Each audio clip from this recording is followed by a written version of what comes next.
Sir ಯಾರು ತೊಂದರೆ ಮಾಡ್ತಿಲ್ಲ, ಈಗ ನೀವು ತೊಂದರೆ ಮಾಡ್ತಾ ಇರೋದು ಮನೆ ಹತ್ರ. ಬೇಗ ಸ್ಟೇಷನ್ಗೆ ತಗೊಂಡೋಗಿ ನಿಲ್ಸ್ಕೊಳ್ಳಿ ಸರ್. ಆಯ್ತು ಸರ್, ಡಿ.ಎಲ್ ಇಲ್ಲ ತಾನೆ? ಆಯ್ತು, ನಾವು ನೋಟಿಸ್ ಕಳ್ಸಿ.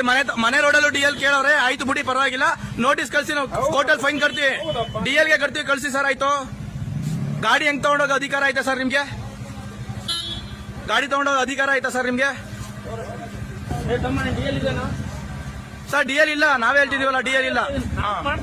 ನಾವು ಫೈನ್ ಕಟ್ತೀವಿ. ಆಯ್ತು, ಮಾಡಿ ಸರ್, ಪರವಾಗಿಲ್ಲ ಸರ್. ಮಾಡಿ ಭಯ ಬೀಳ್ಬೇಡಿ, ಮಾಡಿ, ಕಾನೂನು ರೀತಿ ಓಡಾಡೋಣ. ಆಯ್ತು, ಮಾಡಿ ಸರ್. ಆಯ್ತು, ತಗೊಂಡೋಗಿ ಸರ್. ಆಯ್ತು, ಸ್ಟೇಷನ್ಗೆ ತಗೊಂಡೋಗಿ ಸರ್. ಆಯ್ತು, ನಾವು ಕಾನೂನು ರೀತಿನೇ ಹೋರಾಡ್ತೀವಿ, ನಾವ್ಯಾವ ನ್ಯೂಸ್ ಅನ್ಸು ಮಾಡಿಲ್ಲ. ಆಯ್ತು ಸರ್, ಕಾಕಿ ಬಟ್ಟೆ ಅವರು ಬಂದು 10 ಗಂಟೆ ರಾತ್ರಿಯಲ್ಲಿ ಗಾಡಿ ತಗೊಂಡೋಗ್ತಾ ಇರಿ, ತಗೊಂಡೋಗಿ. ಏನ್ ಸರ್ ಲೋಫರ್ ಅಂತ ಮಾತಾಡೋದು? ಕರೆಕ್ಟ್ ರೆಸ್ಪೆಕ್ಟ್ ಕೊಟ್ಟು ಮಾತಾಡಿ ಸರ್. ನೀವು ಯಾರಿ ಲೋಫರು? ಲೋಫರ್ ಅಂತ ಯಾಕಂತೀರಿ?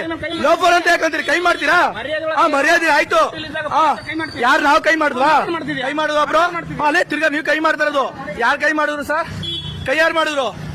ಆಯ್ತು, ನಡ್ರಿ ಸರ್, ಗಾಡಿ ತಗೊಂಡ ಮಡಿ ಕಳಿ ಸರ್. ಆಯ್ತು, ಬತ್ತಿ ಬಿಡಿ ಸರ್. ನಾವ್ಯಾಕೆ ಭಯ ಪಡಿಸ್ತೀವಿ? ಕಾನೂನು ರೀತಿ ಮಾತಾಡ್ತಾ ಇದೀವಿ, ಯಾರಿಗೂ ಭಯ ಪಡಿಸ್ತಿಲ್ಲ ಸರ್. ನಾವು ನೋಟಿಸ್ ಕಳ್ಸಿ, ಬೇಕಾದ್ರೆ ಫೈನ್ ಕಟ್ತೀವಿ ಅಂತ ಇದೀವಿ ಸರ್. ನಾವು ಕೊಟ್ಟಿಲ್ಲ. ಮನೆ ಪಕ್ಕದ ರೋಡ್ ಬಂದ್ಬಿಟ್ಟು ನೀವು ಗಾಡಿ ಹಿಡಿದ್ರೆ ನೀವು ಹೈವೇ ರೋಡಲ್ಲಿ